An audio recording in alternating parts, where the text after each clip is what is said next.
My girlfriend wants to kill me.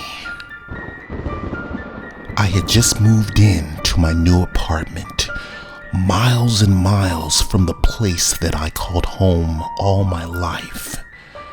I was in urgent need of a fresh start where I knew no one. A fresh start where I could have a peace of mind. This was not a planned move. I had to leave immediately after she tried to kill me. I am referring to my ex-girlfriend, Mary, who had become obsessed with me. She was a very jealous girl who got pissed at me for the stupidest reasons. Even if I looked at a girl, she would accuse me of having an affair with her. For instance, we were in a store shopping, and I smiled at the cashier, just a friendly smile, and after we left the store, Mary threatened to go back to the woman's workplace to cut her tongue out. That was the last straw.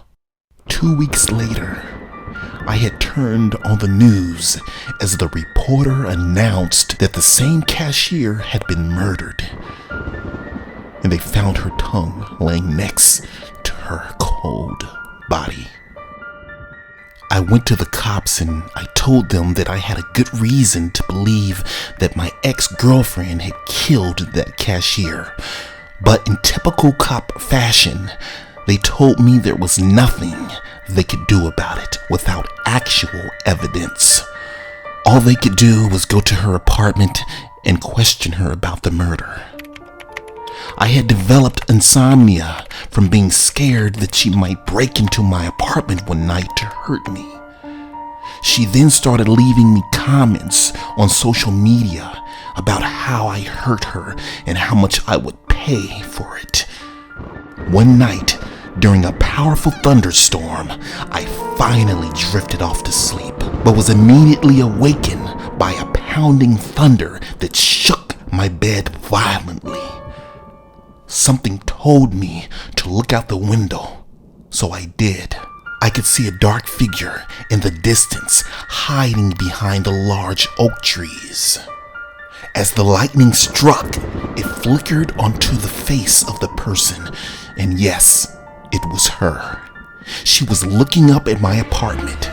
She had the most intense stare as a tear trickled down her cheek and past her quivering chin. I ran to the phone to call the cops, but as soon as I started dialing, she was gone. Then I finally drifted off to sleep.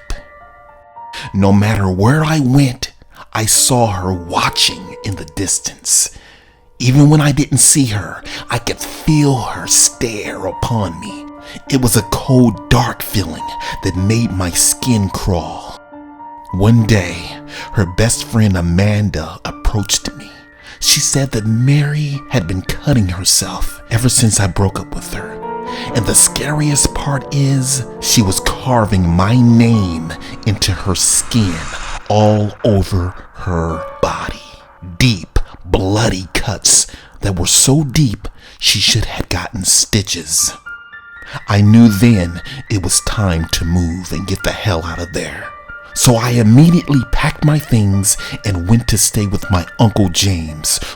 This was my chance to start over with something new, something fresh. But it was not over. No, it was far from over.